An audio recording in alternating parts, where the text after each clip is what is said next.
right.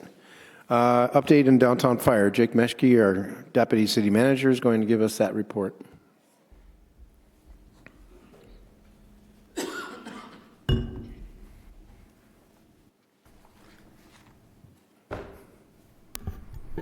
Good evening, Mayor and members of the council.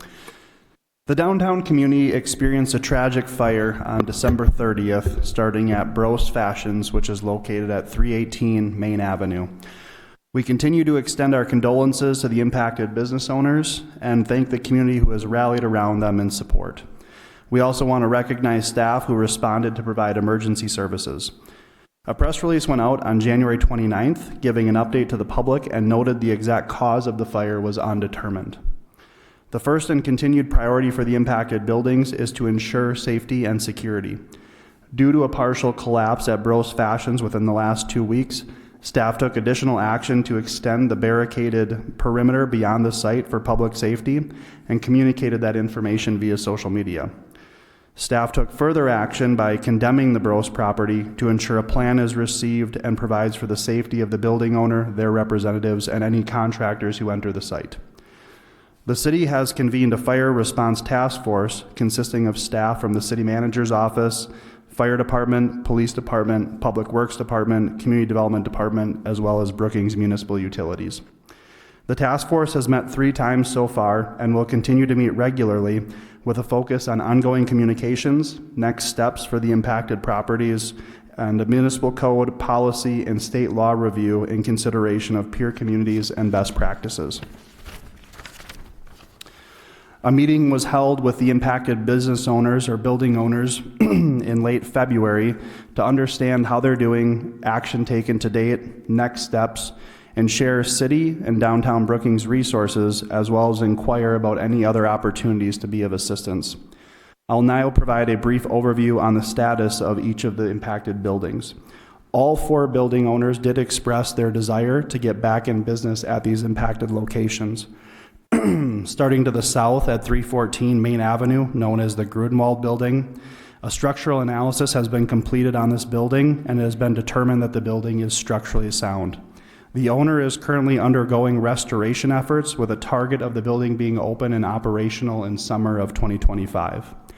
Moving to the north is the 318 Main Avenue building, which is Bros Fashions. The building owner has expressed a desire to rebuild at this site. The property owner is soliciting quotes for the removal of debris at that site. Beyond the debris removal, the next steps would include an analysis of the foundation and a creation of plan for rebuilding at that site.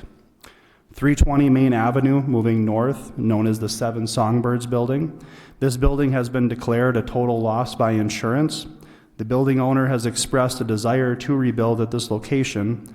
The property owner is also soliciting quotes for the removal of the structure at this time. The rebuilding plan is really contingent on the shared wall with the building to the north, which is the Exchange. 322 Main Avenue, the Exchange. A structural analysis has just been received and is being reviewed by the owner, their representatives, and our building services staff to determine the appropriate next steps. The building owner does desire to work collaboratively with 7 Songbirds on construction needs and timing, understanding the impact of that shared wall to the south. The majority of the building owners expressed interest in meeting monthly for the next few months with the City of Brookings as well as downtown Brookings to share progress updates and identify any opportunities for cooperation and collaboration. As noted, the Fire Response Task Force will continue meeting regularly to advance both short and long-term goals. The timeline for debris removal as well as next steps in terms of rebuilding and such is fluid and dependent on structural analysis as well as insurance claims and processing. Historic preservation review, demolition, and building permits will all be processes that we're working through as we progress our way towards spring and summer. A monthly progress update will be provided at City Council meetings for the foreseeable future to ensure that the Council, as well as the public, stay informed on this topic. Supplemental press releases, social media updates, and other communications may also be utilized as appropriate. At this time, I'm happy to stand for any questions, and we also have a couple members of our fire task force here if there are more specific technical questions. All right. Thank you, Jake. Any questions, comments from council? Councilmember Wendell. Thank you, Mayor. Jake, the parking area that is east of 322 Main Avenue, right behind that. Is that parking area closed for use right now? Mike, do you have an answer to that question by chance?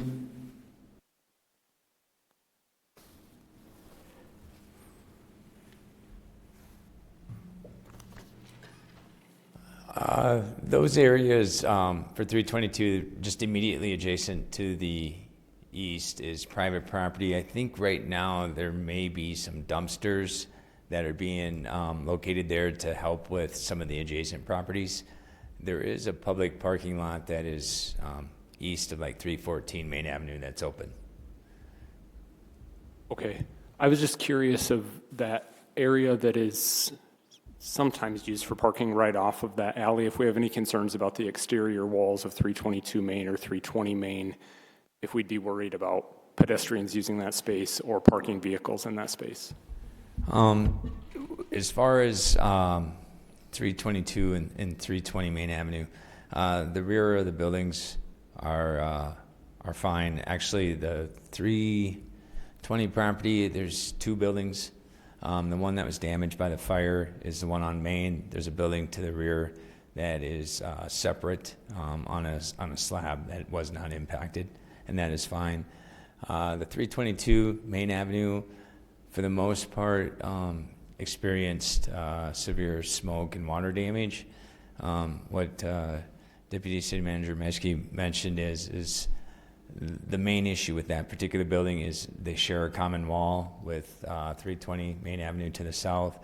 So anything that 320 Main Avenue does potentially could impact 322. So they're working on a structural solution for 322, so then 320 could be torn down. Thank you. Councilmember Tilton Burn. I just wanted to say thank you to the collaborative team that continues to work on the response to this and those who are directly impacted, whether they be the business owners or adjacent business owners, and just the ongoing participation in communication with the city about all of this. Obviously, this is a issue that is not only a safety issue, but just the well-being of the individuals that own these businesses as well. So thank you for the ongoing communication and collaboration. All right, Councilmember Duren. Thank you, Mayor. I have one question under business relocation. I'm not sure if you or Kirsten may be able to answer this. I was wondering if you could provide a general update on businesses that have been able to relocate and continue to sell, or what the relocation in transition process looks like right now for some of these businesses. Hi everyone, Kirsten Jesdal, Executive Director of Downtown Brookings. What I've been telling people is anything that can happen quickly has happened. So anyone who can easily relocate or reopen either are open or will be opening within the next few weeks. So Emerald Grace, Seven Songbirds, Hand Tied have all opened in new locations downtown. Or will be opening shortly. The Nook has temporarily kind of set up a little pop-up shop inside of Pask. And there are a number of businesses that are temporarily operating out of other spots, but anything that can happen quickly has happened. So now it's kind of the slow part, but almost everyone has chosen to relocate, and almost everyone has chosen to relocate downtown, which I think it just goes to show the importance of a downtown for small businesses. Absolutely. Thank you. And then I have one more question around the community fund. I know there's been great community support around these businesses and the impacted individuals. Could you provide an update on the fundraising and allocation process and how that's going? Yeah. And Stephanie can help me with this a little bit too, but in total, the Brookings Economic Development Corporation and the Brookings Area Chamber of Commerce both gave $25,000 into that pot. And then in total from other fundraising, whether it be the little jars that are around downtown, there's been, Soda Experts, soccer did a fundraiser for it, and a bunch of different options like that, has raised about $25,000 as well. So that's about $75,000 total. And today I had the pleasure of walking around and handing out some checks to businesses downtown, and they were very grateful for it. And so that process is, BEDC is leading that process, and the businesses that were affected, and there were 21 total businesses downtown that were affected in some way by the fire with costs associated. Fill out an application, send that to the BEDC. They have a committee that reviews them, and they provide receipts for their costs, and then they're reimbursed up to $3,000 for those costs. Once a certain time period has gone past, any application that has come in during that time period, if there's funds left over, we'll do a second round of review, or they will do a second round of review, and so those that were the most impacted and had the most costs associated will likely be getting a second payment. Sure. Are you still taking donations for that fund? We are for just a short while.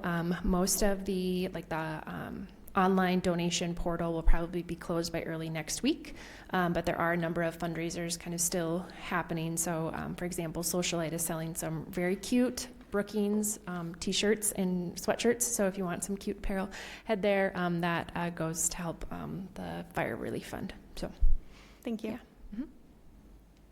All right. Any other questions, comments from council? Thank you very much.